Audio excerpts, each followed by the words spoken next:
Bismillah. Bismillahirrahmanirrahim. Assalamualaikum warahmatullahi wabarakatuh.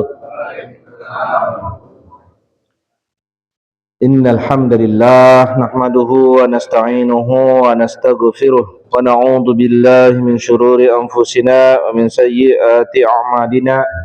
May yahdihillahu fala mudilla lahu wa may yudlilhu fala hadiya lahu. Asyhadu an la ilaha illallah wahdahu la syarika lahu wa asyhadu anna Muhammadan abduhu wa rasuluhu la nabiyya ba'dahu. Allahumma salli wa sallim wa barik ala nabiyyina Muhammadin wa ala alihi washabihi wa man walahu, amma ba'd.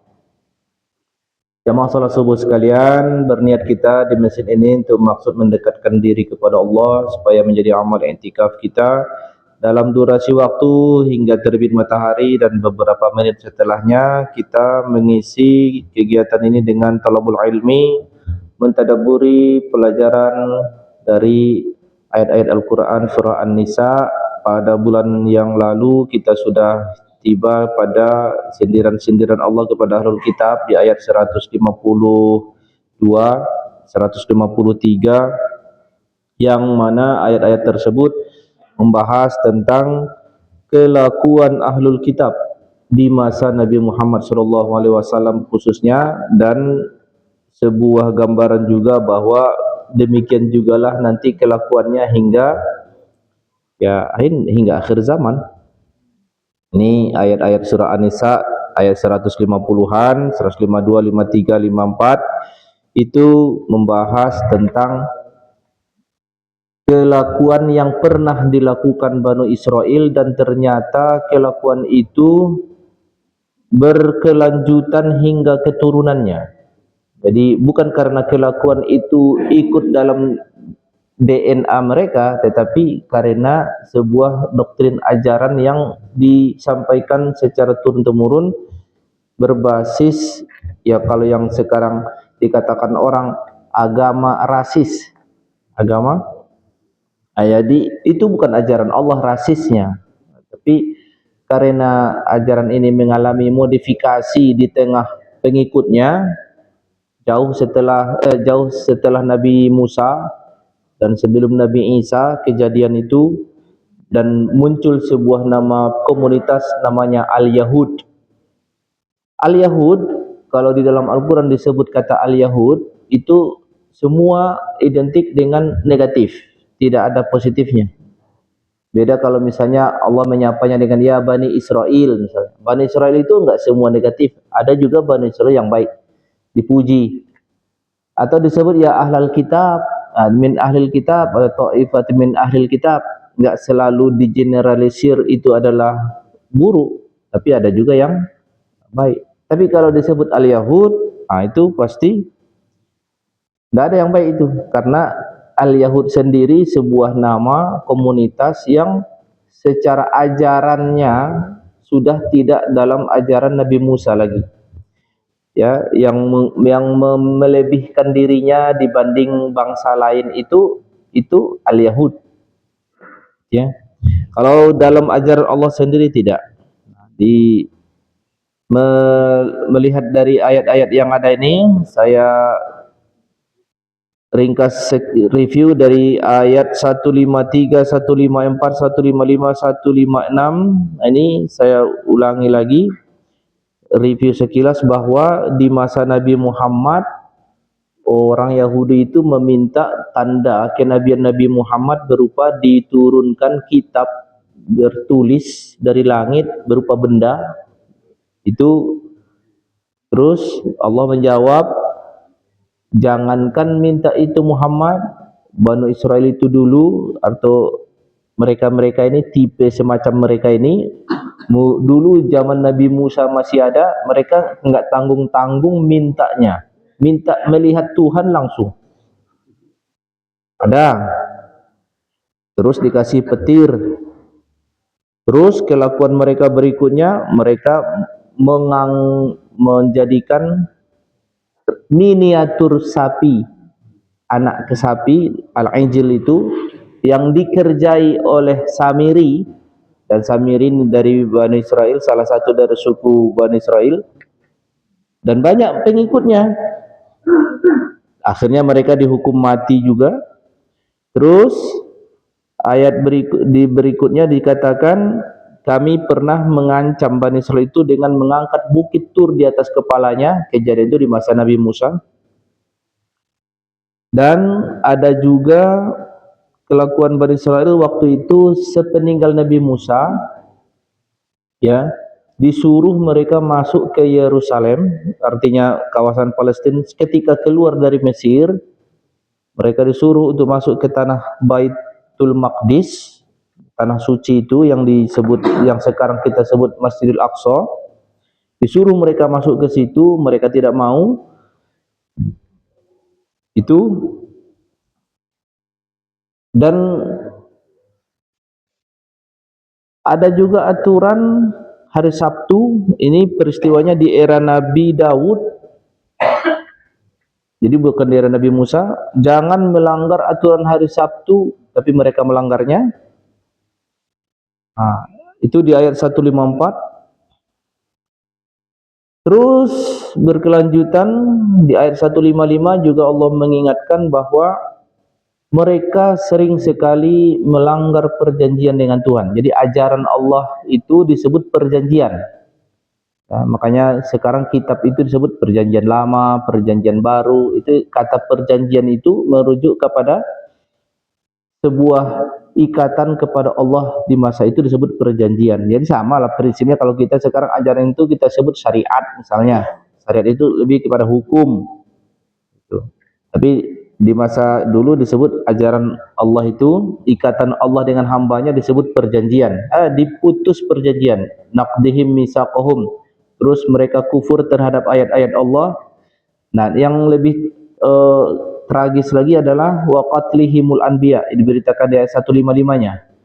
Banu Israel itu sampai ke level membunuh para nabi. Jadi bukan satu, jamak dia, wal al-anbiya. Nah, siapa yang jadi korban ini?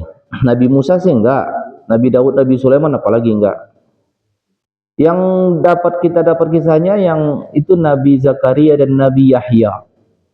Baru dua itu. Terus satu lagi mana? Dalam pengakuan Banu Israel yang anti kepada Nabi Isa, mereka menyatakan kami berhasil membunuh Isa. Berarti tiga. Meskipun nanti dikoreksi di ayat 157 Allah memberitahu yang sebenarnya itu kan pengakuan mereka, tapi kan pengakuan mereka itu sudah sah disebut mereka sebagai pembunuh dong. Tapi meskipun korban yang sesungguhnya bukan Nabi Isa, tetapi ada orang yang dibunuh, ada yang mati. Memang ada yang dipajang di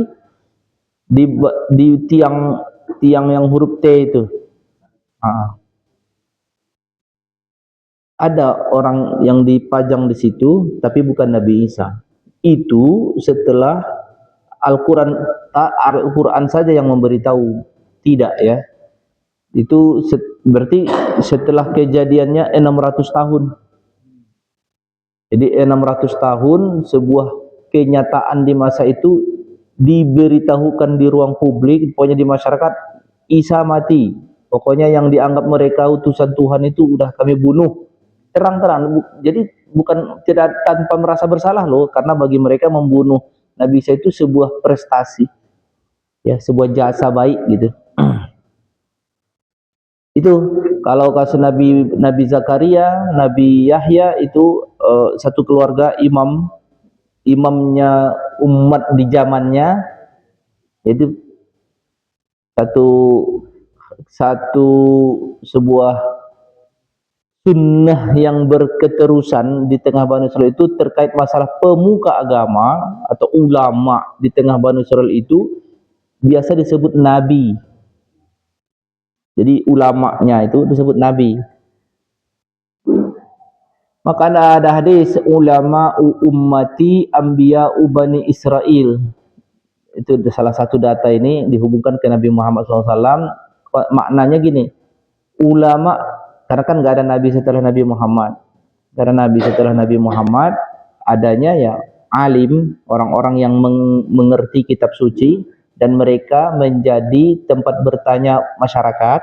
Mereka yang disebut ulama, bentuk jamaknya dari kata alim. Nah, dalam hadis itu dikatakan ulama di tengah umat Nabi Muhammad itu perannya seperti nabi-nabi kecil di Banu Israel. Dari Nabi Musa hingga Nabi Isa itu 1500 tahun tidak ada ajaran baru. Jadi ajaran Taurat itu aja. Nah, siapa yang membimbingkan Taurat dan menjelaskan ayat-ayat Taurat di tengah masyarakat? Ini nabi-nabi ini yang disebut namanya banyak di dalam perjanjian lama. Dari sejak Nabi Joshua, Nabi Samuel, Nabi Daniel, Nabi Ezekiel, termasuk Nabi Daud, Nabi Sulaiman, dia juga masuk ke dalam grup nabi yang ini, yang dia tidak membawa ajaran baru, dia tetap membimbingkan Taurat gitu. Hingga Nabi Zakaria, Nabi Yahya, baru di Nabi Isa lah ada revisi, kalau dibilang revisi atau lampiran syariat baru yang sifatnya pun nggak baru-baru amat, tapi lebih kepada ada hal-hal yang diharamkan sebelumnya di era Nabi Isa dihalalkan gitu, dan ditambah ada keringanan hukum gitu. Itulah yang disebut kitabnya disebut Injil. Jadi 1500 tahun dulu durasi waktu berjalan sejak Taurat diturunkan, yang membimbingkannya para nabi ini. Nah, para nabi inilah yang sering mati di tangan umatnya. Gara-gara apa biasanya? Ya biasanya fatwa nabinya ini nggak cocok sama tokoh-tokoh tertentu di masanya. Jadi musuh siapa yang menjadi kontranya nih? Ya tokoh gitu.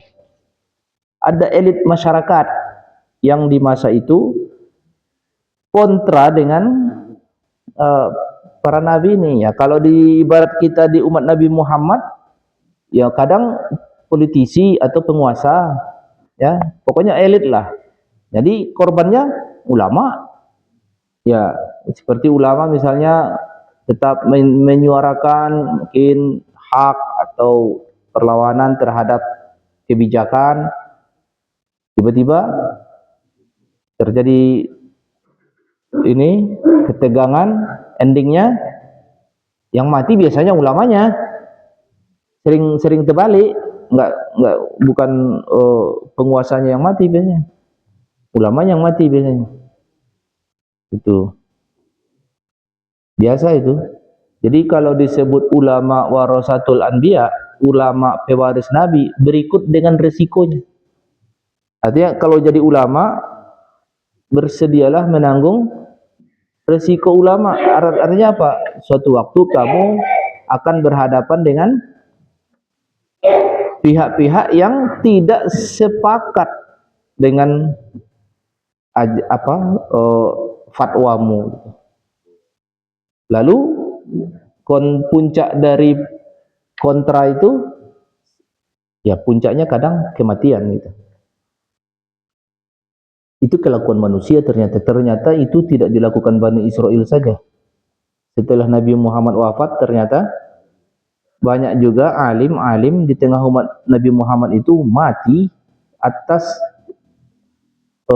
kesewenang-wenangan penguasa. Umat Nabi Muhammad juga penguasanya, ya. Udah umur umat Islam ini 1400 tahun juga sih, sudah hampir 15 abad juga. Jadi banyak juga sejarahnya para alim, karena dia menyatakan ini batil katanya, kamu zolim katanya, hanya menasihat aja. Akhirnya si penguasa ini merasa tidak nyaman. Kayak Bani Israel juga, akhirnya ini supaya nggak berkicau terus orang nih, kayaknya ditutup nih. Dipenjarakan, masih bunyi juga. Udahlah selesaikan aja lah.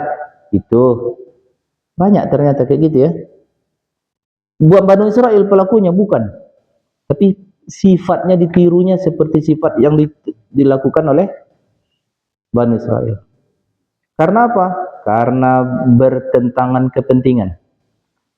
Nah ini sama yang dialami Nabi Isa yang disebut di ayat 158, pernyataan orang ahlul kitab yang dimaksud di sini Yahudi, ayat 58 dikatakan, tapi ada dulu sebelum itu, sebelumnya 156 dulu. Ini juga dahsyat juga. Tapi ya udah kita bahas ini waktu itu. Seandainya kita di zaman itu ngeri juga. Mereka menuduh menuduh Maryam berzina. Ya, ini berat ini. Kalau poin ini berat memang. Awak jadi Bani Israel juga kalau zaman itu kayaknya. Karena nggak ada pula apa istilahnya? Yang tahu bahwa Maryam tidak didatangi malaikat kan cuma Maryam doang. Kita masyarakat tetangga mana tahu? Tiba-tiba hamil gitu. Pasti yang tertuju siapa kiainya di situ katanya. Pasti gitu. Kayak zaman-zaman sekarang pasti kalau kita bisa tiba-tiba ada santri hamil, siapa pula yang menghamili? Gak ada pengulangan peristiwa Maryam lagi kan? Nah, zaman itu kalau kita hidup ngeri itu. Ikut-ikutan gitu ya. Iyalah. Siapa lagi yang menghamilinya? Kita kan tahu dia Maryam ini diberitakan di Al-Quran dia adalah ini. Siapa pula yang pada saat Maryam hamil loh. Sehingga Maryam itu hanya dipesankan bagaimana ini menangkis tuduhan ini. Nggak ada cara lain kecuali kamu diam. Allah mewasiatkan kepadaku untuk berpuasa bicara. Itulah yang dijalani Maryam. Makanya kalau seandainya kita hidup zaman itu menjadi bagian warga di zaman itu, dasar seorang sok suci kita bilang itu. Ternyata di balik itu mereka. Tapi Al-Quran lagi yang membersihkan nama Maryam. Tapi bukan di masa Maryam mengalaminya. Setelah di ayat Al-Quran ini baru ada Allah membersihkan namanya. Termasuk Nabi Isa. Nah, secara konsep pun sebenarnya hukum Taurat mengatakan orang dinyatakan berzina itu harus dilaporkanlah ke masyarakat. Misalnya dia berzina, itu harus 4 orang saksi gitu. Hukum Taurat juga begitu ya? Iya, sama.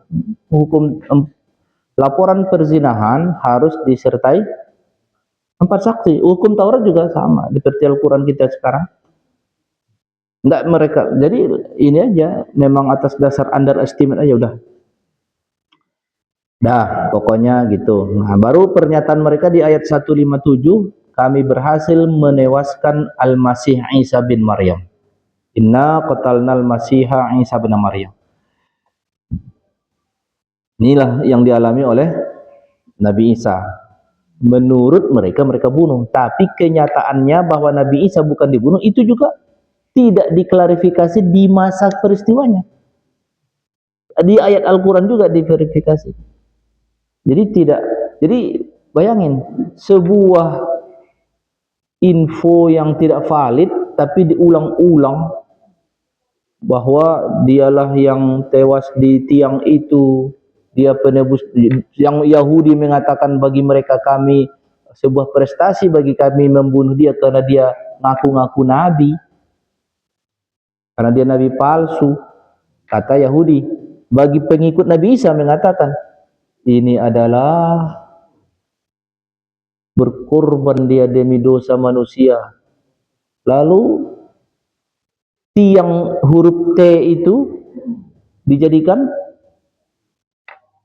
menjadi sebuah simbol kemuliaan, berubah yang tadinya simbol penghinaan di masanya sebagai tempat hukuman itu di zamannya, lalu dibentuk sebuah itulah ajaran itu kadang kan terbalik, yang tadinya sebuah tiang penghinaan menjadi tiang kemuliaan, malah ada magicnya, sampai ada magicnya di situ, harus dipasang di tiap rumah, harus dibikin miniatur Yesusnya di dalam. Di situ jadi malah kemuliaan dibikin ajaran, dan itu diyakini hingga 600 tahun hingga Al-Quran datang. Al-Quran bilang bukan Nabi Isa yang di tiang itu, tapi sampai sekarang masih enggak dia Yesus yang disalib itu tuh sampai hari kiamat ya. sampai hari kiamat hingga Nabi Isa nanti turun, yang bersangkutan datang mengklarifikasi. Tapi itu masih nanti menurut keimanan kita, menurut keimanan umat Nabi Muhammad. Terus dia gimana dong yang orinya? Orinya dia di ayat 158 disebut barrafa'ahullahu ilaihi. Allah mengangkat Nabi Isa itu ke sisinya. Di mana dia berada? Menurut keyakinan ajaran umat Nabi Muhammad, karena berbasis data ayat dan hadis, Nabi Isa diangkat ke langit. Waktu Isra Mi'raj Nabi Muhammad, ketemu tuh Nabi Muhammad sama Nabi Isa. Berarti itu sama nabi-nabi yang lain ketemu? Iya. Hadis memberitakan iya, karena hadisnya bilang begitu kita percaya, udah selesai. Itu namanya akidah sam'iyah. Berarti wujudnya Nabi Isa itu jasadiyah atau ruhiyah? Kalau karena kita mengimaninya dia belum mati, secara jasad pun belum mati, berarti jasadiyah. Gimana teknis? Sementara Nabi yang lain sudah dinyatakan mati, berarti ya udahlah, jangan pikirkan urusan ke situnya lagi dah. Pokoknya beritanya begitu. Itu namanya akidah sam'iyah itu begitu. Nanti kalau ditelusuri jadi riwah sendiri kita. Gimana itu ceritanya di langit gitu kan? Ada jasadiyah, ada ruhiyah. Itu namanya akidah. Itu namanya akidah sam'iyat. Artinya apa? Kita meyakini sesuatu karena diberitakan. Beritanya bisa ayat Al-Quran atau hadis. Terkait masalah detail Nabi Isa itu di hadis, bukan di Al-Quran. Al-Quran hanya mengatakan Allah mengangkat dia, dah selesai. Bagaimana mengangkatnya? Jasadiyah atau ruhiyah? Kalau kita mengimaninya jasadiyah dan ruhiyah, karena dia tidak yang dipajang di tiang itu, gitu. Orang Kristen juga menganggap Nabi Isa itu diangkat ke langit, tapi bukan jasadiyah, ruhiyah.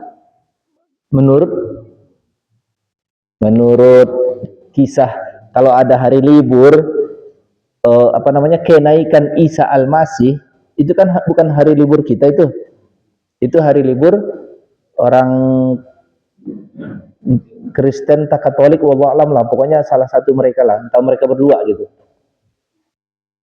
Mereka berdua ya mereka berdua mengimani yang sama. Itu kisahnya setelah 7 hari Nabi Isa, dalam catatan mereka itu Nabi Isa dikuburin, habis itu 7 hari dalam ziarah ke-7, ziarah hari ke-7, Maryam menengok putranya, berziarah ke kuburan putranya, itulah bangkitlah Nabi Isa dari kuburnya.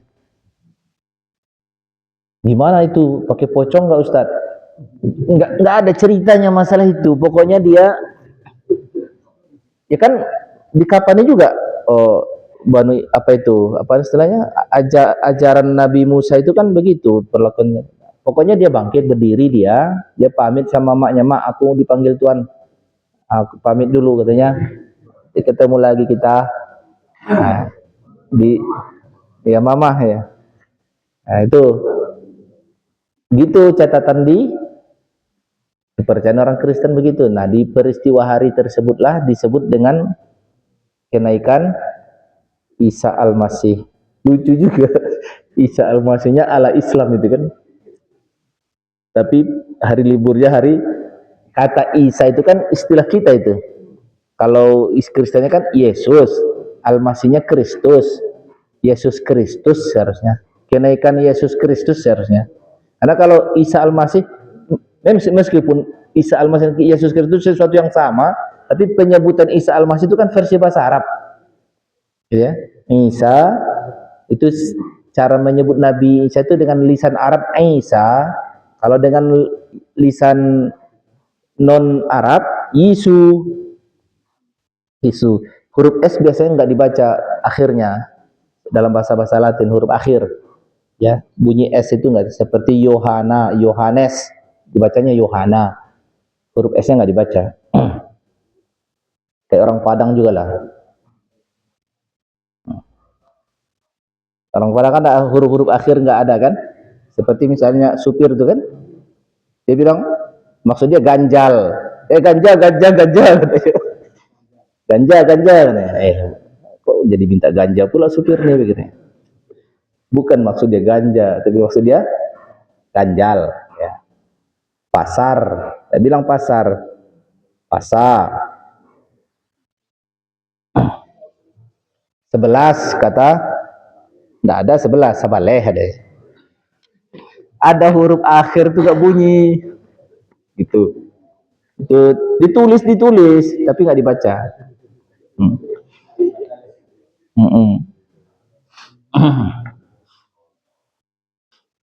Nah itu, jadi iman umat Nabi Muhammad, Nabi Isa akan turun di akhir zaman, itu salah satu akidah kita. Si tanda kiamat kubro, Nabi Isa akan turun.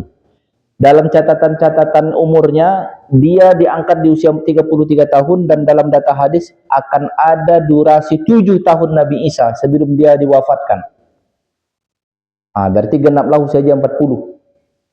Begitu disebut dalam hadis itu. Di ayat 159 itu ada ayat ini. Wa in min ahlil kitab illa la yu'minanna bihi qabla mautihi sebelum mati.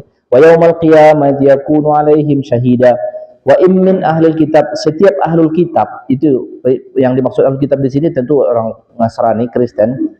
Nanti mereka beriman kepada Nabi Isa sebelum matinya. Sebelum matinya, bukan mati, bukan itu. Jadi ada pernah aku nyimak sebuah ya di internet, kayak di TikTok atau di apa itu, suka sekarang banyak sekali channel berdebat urusan ngaji apanya ya, mengaji apa namanya, ngaji.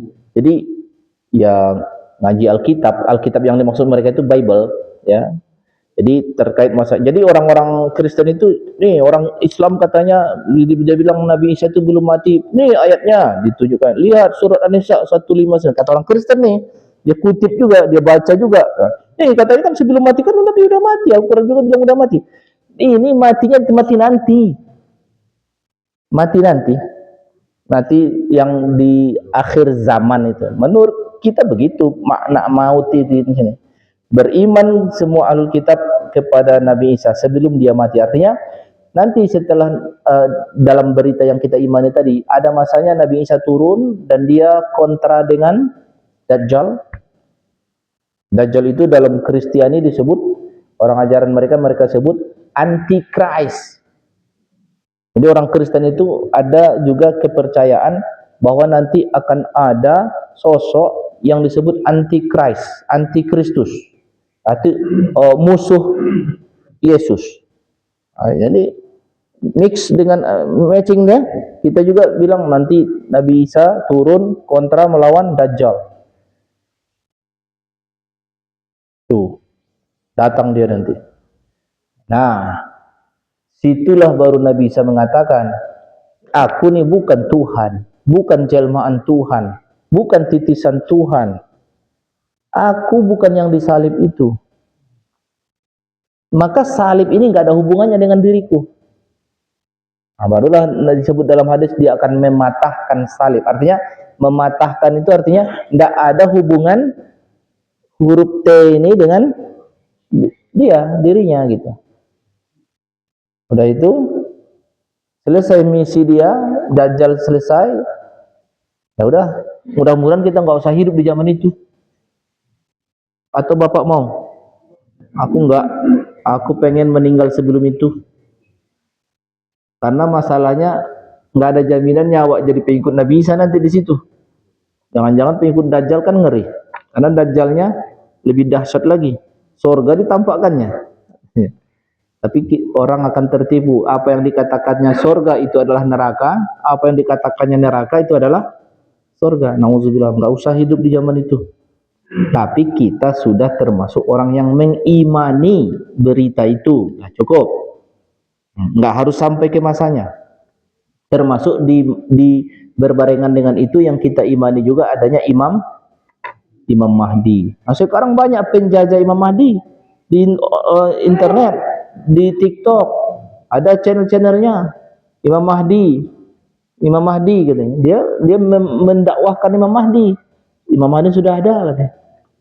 Kita semua orang ini harus mengikut ke Imam Mahdi. Banyak juga kulihat followernya 1.700 gitu kan. Mulai banyak tuh bertambah-tambah pengikutnya tuh lihat. Namanya Imam Mahdi dia.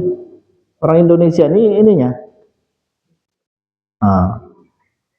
Nah, kita tentang Imam Mahdi ini kita cukup hanya percaya ada berita Nabi Muhammad tentang Imam Mahdi. Bahwa ketemu nggak kita dengan Imam Mahdinya? Oh, nggak perlu. Ya. Sekarang yang mana Imam Mahdinya? Nggak ada. Yang katanya Imam Mahdi itu wallahu alam, tapi haruskah kita mengikutinya? Enggak, kita percaya Imam Mahdi ada, sudah diberitakan di dalam Al-Quran. Ajarannya kan nggak ada yang baru. Nggak ada yang baru, ngapain juga harus, oh dia kayak Imam Mahdi, kita harus percaya. Nanti kalau nggak percaya kita kafir nggak? Kita percaya ada Imam Mahdi udah, nanti di masanya. Tapi nanti ada ajaran baru nggak? Nggak ada. Ya udah, kalau ada nanti ada orang menjajakan ini Imam Mahdi, tinggal gimana kita? Tanya aja dia, ada ajarannya apa? Tauhid. Ya tauhid itu sudah. Dan Nabi Muhammad sudah tauhid. Apalagi ada hidup setelah mati ada. Ada hukum-hukum baru nggak? Nggak ada. Ya ngapain? Ya sudahlah. Kita tetap dalam ajaran yang ada ini aja lah. Karena dia tidak membawa ajaran baru. Itu. Hanya mungkin menambah daya dakwah aja. Jadi orang-orang yang tadi anti tauhid, anti Nabi Muhammad, nah itu mungkin menjadi ada daya tarik lagi. Tapi nggak ada ajaran baru, ya nggak ada ajaran baru. Jadi jangan dikira. Nanti kalau dia bilang, oh ini kamu wajib ngikut pada dia, wajib, itu nanti ujung-ujungnya dia mencari follower aja, ya kan? Nah, lihat aja ajarannya apa gitu, fokus ke ajarannya apa, ada yang berubah nggak, ada yang baru nggak ada, ya udah inilah Nabi Muhammad, ajaran Nabi Muhammad, kita jalani udah selesai. Hukum halal haramnya ada yang berbeda nggak? Gitu. Oh, nggak ada, ya sudah, buat apa? Inilah salah satu ciri khas Ahlus Sunnah wal Jamaah. Jadi Ahlus Sunnah wal Jamaah itu tidak memfokuskan untuk mengikuti ajaran ini, tidak perlu miniatur tokoh. Beda dengan Syiah atau yang semisalnya seperti Ahmadiyah. Jadi daya tariknya, kenapa banyak orang mengikuti Ahmadiyah? Kenapa tetap ada saja pengikut Syiah? Karena konsep menjalani ajaran ini beda. Kita Ahlus Sunnah wal Jamaah nih, Nabi Muhammad wafat, tidak lagi dititipkan pengganti sosok Muhammad ini kepada seorang person tertentu. Sudah, sunnahnya yang kita ikuti, karena datanya ada. Karena untuk menyamakan sosok Muhammad nggak mungkin. Udah, jadi kita tinggal menceritakan siapa Nabi Muhammad. Nah, di ajaran lain tidak. Ada sosoknya, bapak ini, tiru dia, ikuti dia, ini namanya. Itulah di Syiah itu, imam ini, ya. Nabi Muhammad wafat, berhimpun kalian sama Ali bin Abi Thalib. Abi Thalib wafat, berhimpun kalian sama Hasan. Hasan wafat, berhimpun kalian sama Husain. Husain wafat, berhimpun kalian sama putra Husain, Ali Zainal Abidin. Terus sampai 12, sampai Imam Mahdi namanya yang terakhir. Nah, Imam Mahdi, jadi kalian harus menjadi pengikut Imam Mahdi. Versi Syiah nih, versi Syiah Imam Mahdi nih, bukan Imam Mahdi yang tadi. Imam Mahdi yang versi Syiah itu masih hidup, masih ada orangnya, belum mati. Dia sedang terperangkap di alam gaib. Lalu kan kita nggak bisa melihat orangnya, ya udah ada PLT-nya aja dulu. Siapa? Dulu Imam Khomeini. Pokoknya setiap masa selalu ada dibikin sosoknya, nggak bisa mereka tanpa sosok. Nah, sama Ahmadiyah juga mirip-mirip gitu sebenarnya.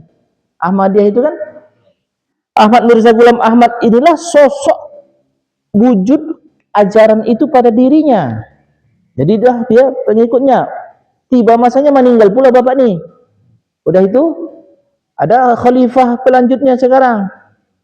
Dialah yang akan datang ke berbagai kota nanti menemui followernya. Inilah sosoknya. Nah, sama juga setiap penjajah Imam Mahdi dihadirkannya sosoknya. Nah, Ahlus Sunnah wal Jamaah nggak kayak gitu. Yang diceritakannya Rasulullah bersabda begini, Rasulullah bersabda begini, begini kata Rasul. Meskipun ustadz yang menceritakannya nggak seperti Rasulullah sih, tapi hadisnya disampaikannya itu aja kita nih kebanyakan. Kita tuh nggak ada nggak apa namanya, tidak mengangkat satu orang sebagai sosok representatif sunnah Rasul itu pada sosok bapak nih gitu, nggak ada lagi yang setara dengan Nabi Muhammad setelah Nabi Muhammad wafat. Dah, ya makanya kita lebih banyak menceritakan tentang apanya? Tentang Nabi Muhammadnya. Bagaimana Nabi Muhammad? Oh, cara makannya begini, cara berjalannya begini, cara berpakaiannya begini, sholatnya begini. Dah. Lalu umat nih ada yang bagus menirunya, ada yang sedang, ada yang kurang, gitulah. Jadi nanti kita yang ahlu sunnah wal jamaah, yang mayoritas umat Islam di dunia ini tidak mengunci kepada satu sosok tertentu. Makanya kita banyak belajar hadis, belajar apa sunnah Rasul, belajar hukum lewat baca ini Rasulullah bersabda, ya gitu, disyarahkan gitu. Lalu imajinatif di kita, imam itu yang ditiru itu imajinatif. Jadi oh, Nabi Muhammad itu begitu, ada di imajinasi kita, tidak pada sosok tertentu. Nah, selain itu pasti ada sosoknya, dan itu lebih rawan untuk diguna-gunai sih. Maksudnya dikerjain maksudnya.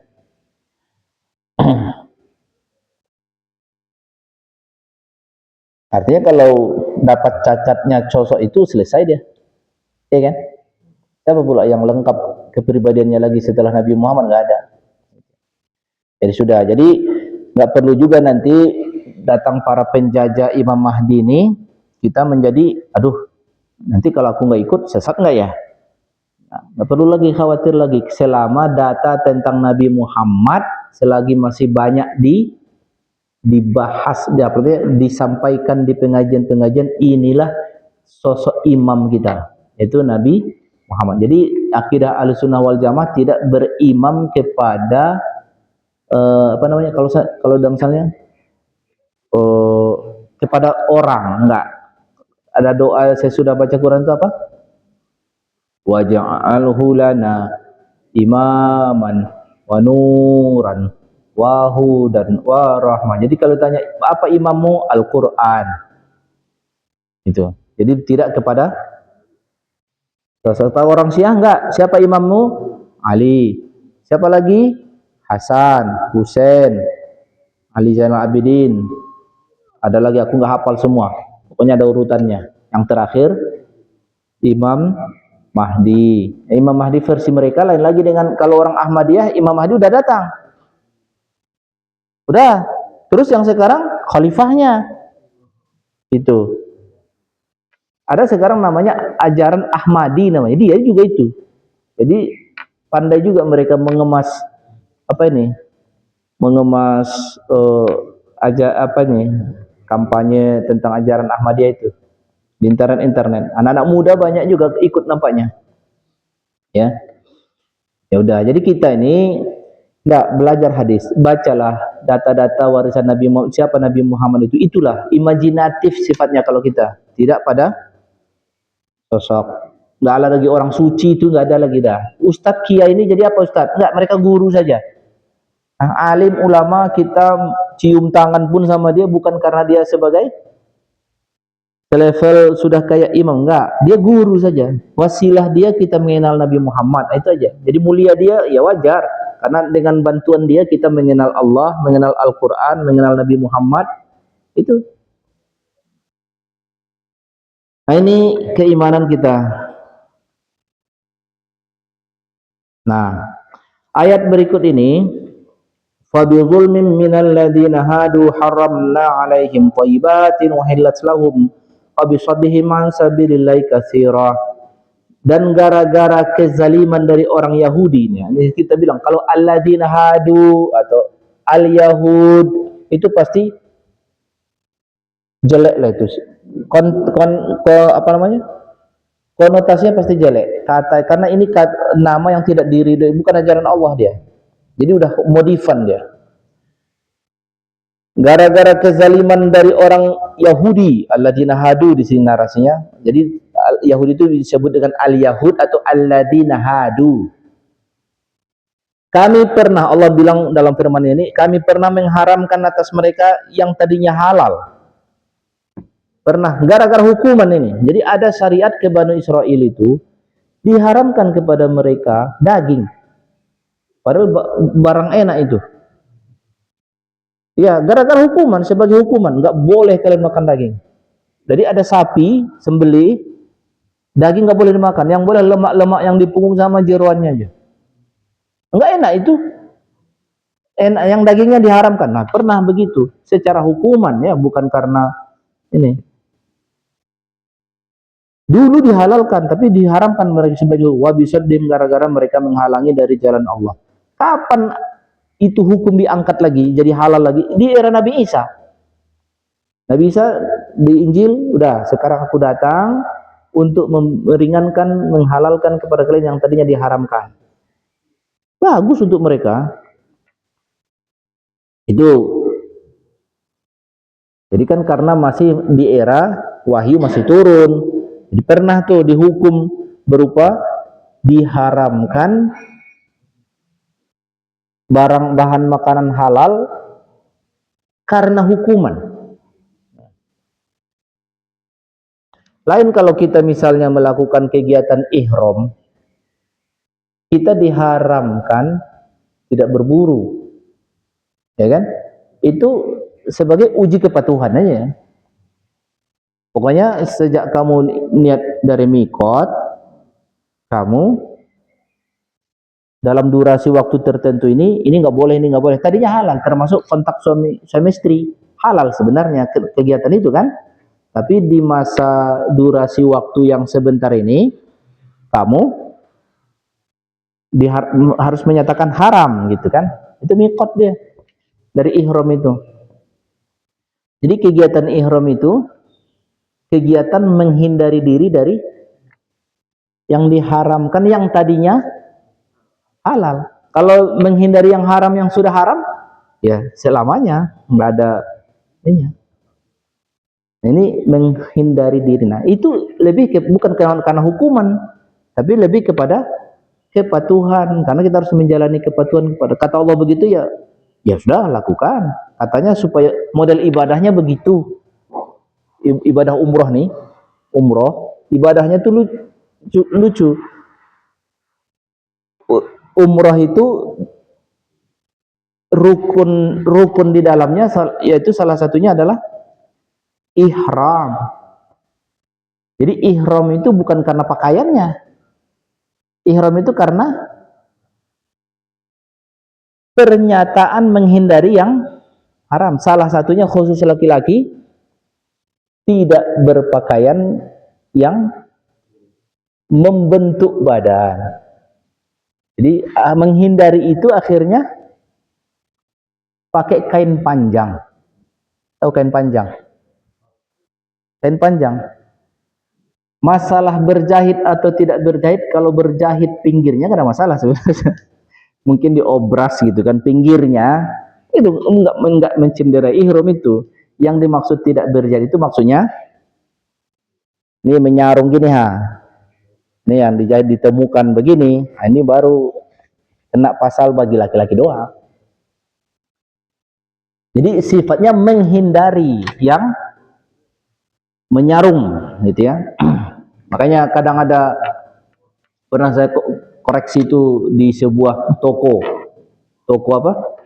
Toko perlengkapan haji umrah. Di situ ada celana dalam khusus, katanya celana dalam ihram.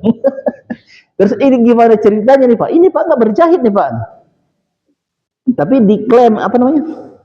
Yang crack apa namanya itu? Apa namanya itu? Yang kalau bukan sleting, yang ditempelin, ditarik, apa sih namanya itu ya? Itu dibikinnya di tepinya.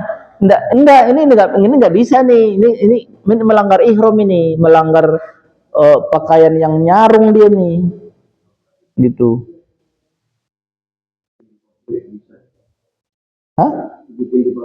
Iya, dibikinnya, atau mungkin kancing aja kalau dikancing gitu kan. Enggak benar juga, tapi enggak dijahit gitu. Bukan masalah, itu yang gara-gara penerjemahan itu. Jadi fokusnya ke benangnya dia. Padahal maksudnya dia larangannya itu adalah kamu tuh hanya kain panjang aja. Jangan ada yang disarungkan. Bahkan kaos kaki juga walaupun enggak berjahit, itu kan tekstil bisa tuh. Enggak bisa juga karena nyarung dia. Itu makanya dibikinnya begitu. Enggak benar nih Pak. Ah, awak nggak pakai kopiah pula ke situ, nggak model ustadz. Siapa kau? Kata ulama di sini boleh kok katanya. Loh, iya pula. Jadi mana tahu nanti misalnya ada yang nawarin kan, nggak usah, jangan pakai itu, melanggar ihram itu, melanggar aturan ihram itu. Kain panjang aja.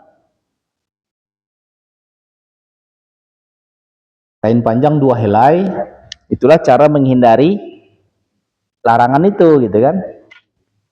Jadi pakai 2 kain helai itu yang putih itu. Masalah warna sih itu nggak penting. Mau pakai batik pun sebenarnya bolehnya. Cuma kan nggak lazim aja. Nah, sekarang ini kan orang kalau mau ikut tawaf ke pelataran Ka'bah itu kan nggak boleh ini, nggak boleh pakai pakaian bebas begini. Jadi harus pakai yang ihram. Nah, karena dia mau tawaf wada kan nggak harus pakai kain ihram. Jadi akhirnya kan nggak bisa tawaf di pelataran karena yang akhirnya ya udahlah pakai aja kain ihram. Laki-laki pakai kain ihram terus masuk kan bisa kalau kelihatan pakai kain ihram.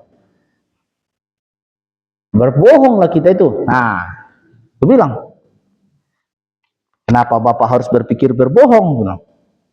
Kan memang aturannya harus pakai kain ihram. Ya pakai kain ihram aja, aku bilang. Masalah yang membedakan orang itu sedang umroh atau bukan itu kan niat. Jadi nggak perlu Bapak harus merasa berbohong kalau memang mau. Karena memang peraturannya hanya laki-laki yang pakai kain ihram yang boleh masuk. Kan memang peraturannya. Ya udah kamu ikuti peraturan niatnya. Aku ngikuti peraturan.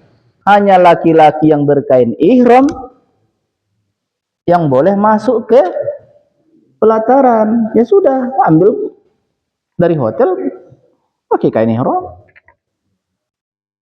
Pakai celana dalam boleh nggak Ustaz? Ya terserah pakai celana dalam pun.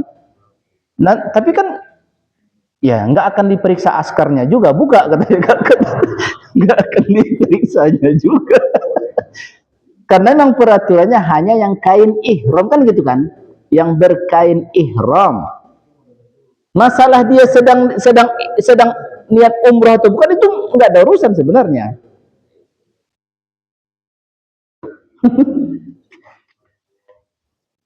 Jadi nggak perlu merasa berbohong, memang Bapak nggak bohong kan, karena mengikuti peraturan hanya yang berkain ihram. Masalah ihramnya, niat ihram itu kan niat sebenarnya, ya kan? Kita ihram dari mikotnya. Di mana ihram itu? Ihram itu kamu menyatakan menghindari yang haram, udah menghindari larangan ihram udah. Makanya kemarin waktu itu gini, Ustaz, kita baiknya mikot di ini melenceng karena di pembicaraan melenceng sedikit pembahasan. Ustaz, kita niatnya mikotnya di pesawat atau di Jeddah karena mereka ke Mekah dulu. Saya bilang janganlah, selagi masih bisa kita tidak melanggar mikot, jangan melanggar mikot. Jadi melanggar mikot itu dia niat start ibadah ihramnya setelah mikot. Tapi kan repot juga Ustaz kalau pakai ini di pesawat katanya kan. Enggak. Karena niat ihramnya niat kayak sholat itu kan start melakukannya Allahu Akbar disebut takbiratul ihram. Ihram itu artinya pada saat dia mengucapkan Allahu Akbar berarti dia tidak boleh makan, tidak boleh minum di dalam ruang sholat ini, nggak boleh ngomong, nggak boleh berpindah-pindah, gitu kan, nggak boleh beralih hadapan dari Ka'bah, dari kiblat. Itulah yang dia hindari. Itu ihramnya dalam sholat. Nah, ihramnya dalam kegiatan apa ini, umrah ini, dia sejak ada mikot makaninya. Kalau dari kita kawasan Yalamlam apa ini, tergantung dari mana pesawatnya datanglah. Berarti dia harus niat sebelum itu gitu. Jangan setelah garis itu. Kalau toh dia belum gantikan ihram, dia melanggar satu saja. Melanggar pakaian, tidak melanggar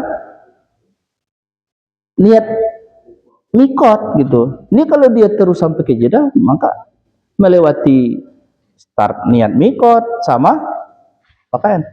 Melanggar pakaian ini Anda denda.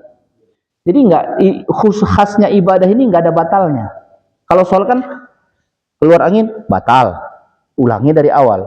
Kalau ibadah umrah ini enggak, melanggar denda. Jadi enggak diulang dari awal. kalau melanggar yang haram denda gitu aja. Dendanya banyak pilihan dari yang berat sampai yang ringan gitu. Jadi ya supaya ini tadi.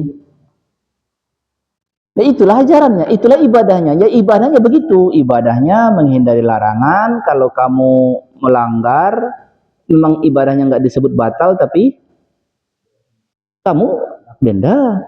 Dendanya paling beratnya dam. Kalau nggak mampu ya bisa puasa, kalau nggak mampu juga bisa sedekah. Enggak semua pelanggaran harus pakai dam. Ada pelanggaran cukup dengan sedekah misalnya. Tapi jalanin aja. Itulah ibadahnya. Ibadahnya begitu gitu. Nah, ini menghindari yang haram. Terus satu ayat lagi nih. Tadi pernah tuh Nabi Isa dihalal ajaran itu mengharamkan yang halal. Daging khususnya. Dan termasuk binatang yang berkuku, kalau dalam Al-Qur'an itu yang bebek itu yang menyatu ininya. Itu haram. Tapi di masa Nabi Isa dihalalkan lagi. Nah, ini dan ini juga termasuk kejahatan atau kejahatan yang dilakukan oleh alladzina hadu itu. Wa akhdhihimur riba. Mereka merasa nyaman mendapatkan penghasilan berupa riba. Jadi praktek kehidupan mereka bahasanya membungakan uang itu sudah dipraktekkan oleh masyarakat Yahudi. Padahal hukumnya haramnya jelas di Taurat. Tapi karena ini adalah menarik, karena bertambah duit tanpa capek kan? Ya kan gitu. Wa akhzihimur riba. Jadi mereka menormalisasi riba, bahasanya gitu loh. Dinormalisasi orang tuh riba itu, padahal wa qad nuhu anhu. Mereka dilarang itu. Terus wa aklihim amwalan nasi bil batil. Mereka memakan harta orang dengan cara batil. Di tafsirnya gimana prakteknya nih memakan harta dengan cara batil? Pemuka agamanya menerima sogokan untuk mengubah fatwa. Itu prakteknya. Jadi karena peran pemuka agama di masa itu besar sekali. Jadi pemuka-pemuka agama ini udah jadi rusak sama duit. Nah itu aklihim amwalan nasi bil batil. Kamu mau ada persengketaan antar warga nih, datang ke pemuka agama, ini gimana, bagianku gimana? Nah, siapa yang paling kuat sogoknya, dia yang paling menang. Itu terjadi dulu itu. Sekarang pun ternyata pelakunya bukan Bani Israel, bukan Yahudi, ternyata sekarang pelakunya banyak juga. Umat Nabi Muhammad juga banyak melakukan ini ternyata. Jadi paling tidak kalau toh kita membaca ayat Al-Quran seperti ini, jangan itu ayat orang Yahudinya itu. Orang Yahudinya itu. Enggak kayak gitu cara belajar Al-Quran tuh. Kata ulama tuh, kalau kau baca Quran, kalau ada pujian-pujian di situ, kau malulah kayaknya aku jauh dari itu. Tapi kalau ada ayat Al-Quran menceritakan kejelekan-kejelekan, Bayangkanlah itu dirimu, katanya. Karena ayat-ayat ini diberitakan seperti itu untuk pelajaran kan?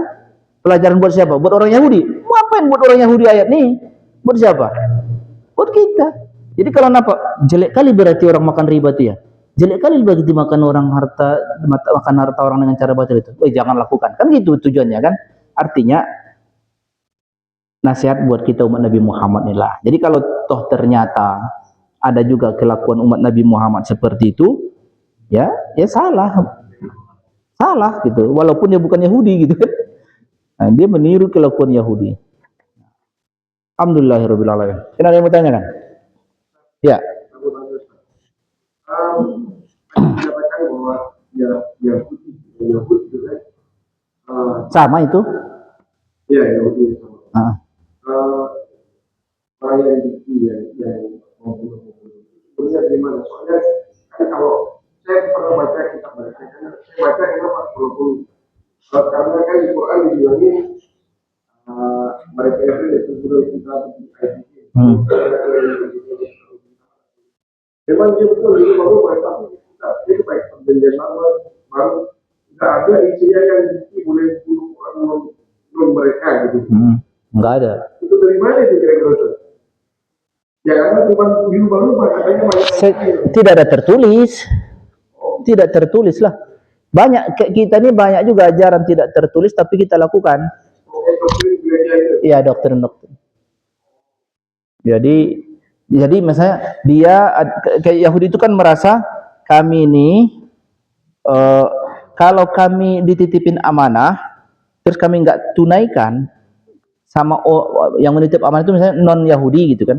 Kalau kami berkhianat dengan amanah itu kami nggak dosa. Gitu. Tapi kalau sama Yahudi dosa. Gitu. Nggak ada tertulis, tapi mereka praktekin begitu. Karena apa? Karena berangkat dari kami adalah bangsa pilihan Tuhan. Gitu kan? Jadi selain Yahudi itu rasnya ras nomor 2. Ya. Itu doktrin, tidak ditulis.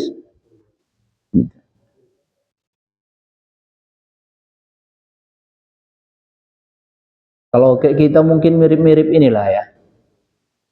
Tidak boleh non muslim tidak boleh masuk ke tanah suci. Nggak ada ditulis ajarannya. Tapi ya kita bikin peraturan gitu aja.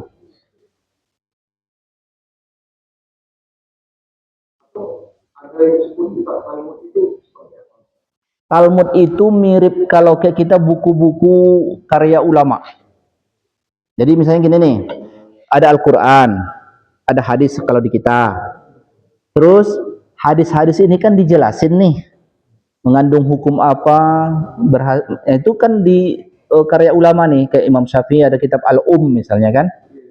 Ada Abu Hanifah ada kitab apanya Imam Malik Al-Muwatta misalnya atau Ahmad bin Hanbal. Jadi kan ada syarah mereka tuh. Nah, Talmud itu syarah hukum terkait masalah ayat-ayat Taurat. Dan setiap masa ada selalu pemuka agamanya yang membuat fatwa lah istilahnya di situ menjelaskan ayat-ayat itu.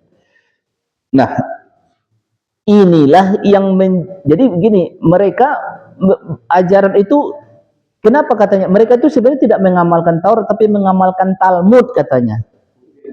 Nah, itu sebenarnya ya wajar lah karena mereka kan tidak mengakses, warga biasa kan tidak mengakses Taurat. Itu kan akses ke Taurat itu hanya pemuka agama. Nggak kayak kita ngaji tafsir bebas, mau otodidak juga bisa kan. Gitu kan. Kalau di Yahudi nggak begini. Nah, penjelasan kan ditulis di Talmud ini, makanya disebut mereka mengikuti Talmud. Sebenarnya bukan enggak, ya sama juga Taurat juga, tapi penjelasan tafsirnya lewat Talmud. Sama mirip-mirip kita juga lah. Kalau kita kan mengikuti apa mazhab, kan kita belajar sholat enggak dari Quran. Kita belajar sholat dari mana? Buku fikih kan, yang sudah dirumuskan. Sholat itu dimulai dari ini, bacaannya ini, mana ada di Quran itu? Mana ada di hadis? Di buku fikih adanya. Nah, buku fikih ini merujuk ke dua itu tadi. Talmud juga gitu. Mereka belajar agamanya lewat Talmud katanya. Ya mirip-mirip kita juga. Aku bilang mirip kita kenapa? Emang kita belajar sholat dari data yang sudah jadi gitu kan. Enggak bacaan niatnya apa, doanya apa, katanya kan? Itu belajar dari kitab itu, bukan dari buku yang sudah di apa namanya? karya alim, karya ulama itu ya, padanannya gitu.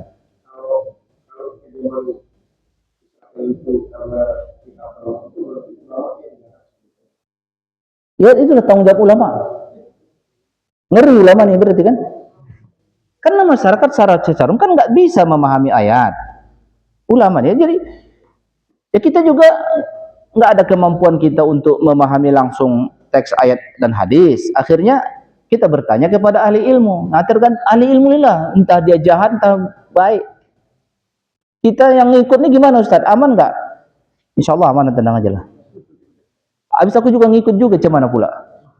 Bapak mendengarkan penjelasan dari aku juga mendapatkan penjelasan dari ulama-ulama yang menurut aku kredibel di bidangnya gitu kan, tentang hukum, tentang apa, aku jelasin. Inilah rata-rata posisi masyarakat terhadap agama, mengikuti gurunya gitu ya, mengikuti gurunya. Jadi kalau ada pernah, Ustadz apa hukumnya bermazhab? Enggak, katanya bermazhab itu harus. Enggak ada bermazhab di zaman Nabi gitu. Itu penjelasan yang ini kurasa apa ya? Membodohi masyarakat gitu. Bermazhab itu ya berguru gitu. Enggak mungkin setiap warga ini mengakses langsung ke teks ayat dan teks hadis. Barang jadi aja udah. Barang jadi. Rukun sholat sekian, syarat sah sholat sekian, yang membatalkan sholat sekian. Itu pelajarannya. Tapi itu belajar dari Al-Quran. Memang enggak belajar Al-Quran, tapi kesimpulan-kesimpulan itu diambil dari dua teks itu tadi. Siapa yang merangkumnya? Lama. Itulah mazhab. Itulah mazhab. Jadi nggak bisa kita nggak bermazhab, pasti bermazhab minimal pada gurunya. Akhirnya amanlah cara ibadah dia, aman cara sholat dan puasa dia, aman cara hidup halal haram dia. Nah, syukur-syukur bisa belajar Al-Quran ayat demi ayat, bagus, ya kan? Gitu. Iya. Alhamdulillahirrabbilalamin. Jadi kalau kita nggak cocok sama Ustadz, bagaimana Ustadz? Opini banding, sama dokter aja kita bisa opini banding kok. Cari opini banding nggak apa-apa. Umat Islam itu lapang itu. Kalau kita ikut siapa, kemudian masyarakat makanan Iya, iya. Jadi yang nggak boleh itu mengikuti orang yang tak berakal, ya, nggak berdasar dia. Nah, seperti orang musyrik dulu mengikuti leluhur misalnya kan, nggak ada dasarnya. Nah, kalau misalnya berguru masih dari belajar Al-Quran dan hadisnya dia, berarti ada sesuatu yang bisa dipertanggungjawabkan. Jadi taklid juga namanya kita, taklid. Secara umum masyarakat kebanyakan taklid. Udah sah imannya, udah sah ibadahnya, menurut peraturannya sudah sah. Terus nanti diterima nggak usah mikirin diterima atau tidak, tugasnya terlakukan aja. Urusan nerima atau tak terima itu siapa? Urusan Allahnya itu. Kalau kurang syarat, kurang rukun, nanti diterima nggak Ustaz? Kalau sama Allah tenang aja dah. Tapi Ustaz nggak boleh bilang begitu, enggak, harus lengkapi syaratnya, harus lengkapi rukunnya, kata si Ustadz nih, si guru nih. Dah, si murid ini mengamalkanlah dia. Ternyata dalam kesendiriannya mungkin ada yang kurang syaratnya. Itu nanti gimana, diterima atau tidak? Ustadz diterima? Nah, aku nggak tahu lah. Aku hanya bisa menyampaikan ibadahnya gimana. Ini syaratnya, ini rukunnya, lakukan. Diterima atau tidak? Itu siapa yang punya prerogatif? Allah Subhanahu wa taala. Minta sama dia, Rabbana taqabbal minna innaka antas samiul alim. Ya Allah, terimalah gitu. Ya, tapi tugas kita hanya kepatuhan pada gimana supaya ibadahnya modelnya. Gini caranya, udah kita jalani kepatuhannya. Gitu ya. Diterima nggak itu? ustadznya juga belum tentu diterima, ya mohon aja lah sama Allah. Alhamdulillahirabbil alamin. Baik, kita sudahi dengan kafaratul majlis. Subhanakallahumma wa bihamdika asyhadu an la ilaha illa anta astaghfiruka wa atubu ilaik. Assalamualaikum warahmatullahi wabarakatuh.